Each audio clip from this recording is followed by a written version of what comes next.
upbeat, slightly mysterious folk music begins and then fades into the background. Hey everyone, and welcome back to the channel. Today, we're journeying to the heart of Europe, to a small town on the banks of the Danube River in Hungary. This town, Mohács, is home to one of the most unique and visually stunning festivals in the world, the Busójárás. Imagine streets filled with fearsome-looking figures in horned wooden masks, clad in shaggy sheepskin cloaks, making as much noise as humanly possible. Sounds wild, right? Well, stick around because we're about to dive deep into the fascinating history and vibrant traditions of this incredible masked carnival. So, what exactly is Busójárás, declared a UNESCO Intangible Cultural Heritage in 2009? It's a 6-day festival that marks the end of winter and the beginning of spring. But it's so much more than just a seasonal celebration. It's a riot of noise, color, and folk tradition, deeply rooted in the history and legends of the Hungarian people. The central figures are the buses, these intimidating characters I mentioned earlier. Their mission to scare away winter, and according to legend, something much more tangible. To truly understand the Busójárás, we have to travel back in time to the 16th and 17th centuries. This was a tumultuous period for Hungary, marked by the expansion of the Ottoman Empire into Europe. The pivotal Battle of Mohács in 1526 was a devastating defeat for the Hungarian kingdom, leading to nearly 150 years of Ottoman rule in the region. Life was difficult, and the local population faced immense pressure. But as is often the case, it's from these times of hardship that the most powerful legends are born. The most popular origin story of the Busójárás is a tale of cleverness and courage. The legend goes that a group of Mohács townspeople, the Gyokgyi ethnic group, fled from the Ottoman occupiers and hid in the nearby swamps and forests of Mohács Island. Fed up with living in hiding, they decided to fight back, but not with a conventional army. An old Zokok man had a vision, instructing them to carve fearsome masks from willow wood, don sheepskin cloaks to appear larger and more monstrous, and attach horns to their heads. Following his advice, they crafted their terrifying disguises. Then, under the cover of a stormy night, armed with rattles, clackers, and anything that could make a deafening noise, this army of monsters crossed the Danube. They descended upon the Ottoman garrison in Mohács, who, caught completely by surprise and believing they were being attacked by demons, fled in terror without putting up a fight. And just like that, the town was liberated. The legend says this event is what the Busójárás commemorates every year, a victory of ingenuity and spirit over a powerful oppressor.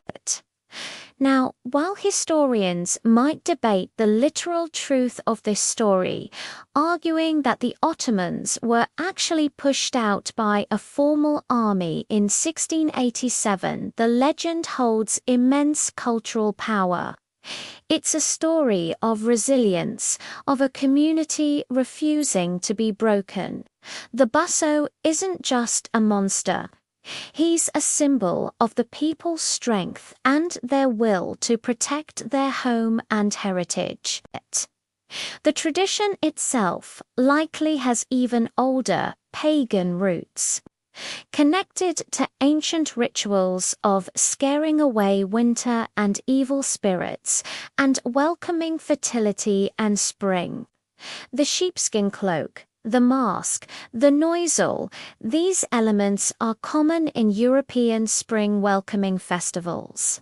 But in Mohács, this ancient tradition merged beautifully with the powerful local legend of liberation, creating something truly unique. So let's talk about the stars of the show, the buses. Becoming a busso is a great honor, a tradition often passed down through generations. The costume or oblacenge is elaborate. It all starts with the mask, carved from wood traditionally willow and painted with vivid, often menacing features and animal blood to give it color. Each mask is a unique work of art. Then comes the massive shaggy sheepskin cloak known as a bunda, which can be incredibly heavy and warm. They wear traditional embroidered trousers or opposite stuffed with straw to make them look bulkier, and leather boots. And of course, the noisemakers. They carry rattles or carapul and large wooden clappers to create that essential, chaotic symphony that defines the carnival. But the buses are not alone. They are accompanied by other characters who add to the spectacle. You have the jankel, who are like jesters. They wear tattered clothes and sacks on their heads, and their role is to keep the crowds, especially the children. At a distance from the buses, they do this playfully, sometimes snatching scarves or lightly teasing onlookers with sacks filled with ash or flour. It's all in good fun, of course. Then there are the Zokok girls, women and girls dressed in beautiful, ornate folk costumes. They represent the beauty and grace of the community, a stark and lovely contrast to the wild, monstrous Busós. The festival kicks off on a Thursday, known as Fat Thursday, and the celebrations build day by day. The main event, however, happens on Carnival Sunday. This is when hundreds of buses gather. They cross the Danube in boats, reenacting the legendary arrival of their ancestors. Once they land in the town centre, the real chaos begins. They march through the streets, pulling carts, playing pranks, making an incredible amount of noise, and playfully chasing and interacting with the crowds. The air is thick with the smell of mulled wine and KRT skoloks, or chimney cake, a delicious Hungarian pastry. The entire town becomes a stage. There are folk music performances, dance groups, craft fairs selling traditional masks and goods, and a palpable energy of joy and release. It's a truly immersive experience where the line between spectator and participant blurs. Do not be surprised if a bus all playfully ruffles your hair or tries to hug you. It's all part of the tradition, a symbolic gesture of sharing good luck and fertility. The climax of the entire festival takes place on the evening of Shrove Tuesday. A huge bonfire is lit in the main square of Mohács. The townspeople gather around it, and a coffin, symbolizing winter, is placed on top of the pyre. As the flames grow higher, the buses dance around the fire, their shadows looming large.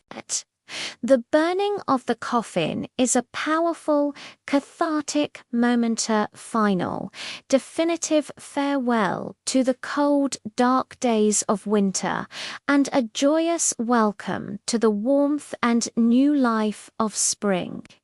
It's the culmination of all the noise, all the dancing, all the tradition. As the last embers of the coffin burn out, the Busójárás officially comes to an end, and the solemn season of Lent begins the next day, Ash Wednesday. The Busójárás is more than just a party. It's a living, breathing tradition that connects the people of Mohács to their past, their land, and each other. It's a testament to the power of community and storytelling.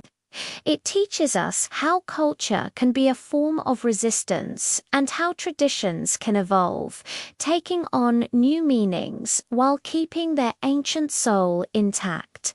From a pagan ritual to a legend of liberation, it's a festival that has truly stood the test of time. So, if you're ever looking for a travel experience that is completely out of the ordinary, one that's rich with history, art, and a healthy dose of joyful chaos, I can't recommend the Busójárás enough.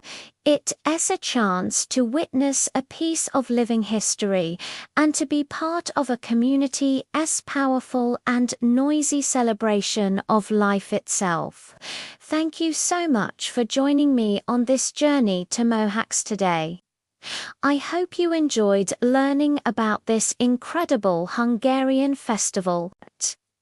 If you did, please give this video a thumbs up and do not forget to subscribe and hit that notification bell so you won't miss our next adventure. Let me know in the comments if you've ever been to the Busójárás or if there is another unique festival you think we should cover. Until next time, stay curious.